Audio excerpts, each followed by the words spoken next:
कर्नाटकच्या समुद्रात येणाऱ्या चक्रीवादळामुळे कोकण किनारपट्टीवर विजांच्या कडकडाटासह पाऊस कोसळण्याची शक्यता हवामान खात्याने वर्तवल्यामुळे आंबा बागायतदार धसावले असून मच्छीमारांनी आपल्या नौका किनाऱ्यावर नांगरून ठेवल्या आहेत.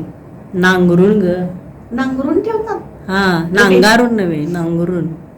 कर्नाटकच्या समुद्रात येणाऱ्या चक्रीवादळामुळे कोकण किनारपट्टीवरील विजांच्या कडकडाटासह पाऊस कोसळण्याची शक्यता हवामान खात्याने वर्तवल्यामुळे आंबा बागायतदार धसावले असून मच्छीमारांनी आपल्या नौका किनाऱ्यावर नांगरून ठेवल्या आहेत. यावर्षी आधीच 25 ते 30% इतकेच आंबा उत्पादन आहे. त्यातच थीम्स, तुडतुडा, फळमाशींचं संकट ओढावलं आहे. आधीच दुष्टचक्रात आंबा सापडलेला असताना पावसाच्या संकटाला सामोरं जावं लागणार आहे. पावसामुळे आंब्यावर बुरशीजन्य रोगाचा प्रादुर्भाव होण्याची शक्यता आहे. त्यामुळे आंबा बागायतदार धास्तावले आहेत. वादळी वाऱ्यामुळे समुद्र खवळलेला असल्यानं मासेमारी नौका किनारपट्टीवर उभ्या ठेवण्यात आलेल्या आहेत.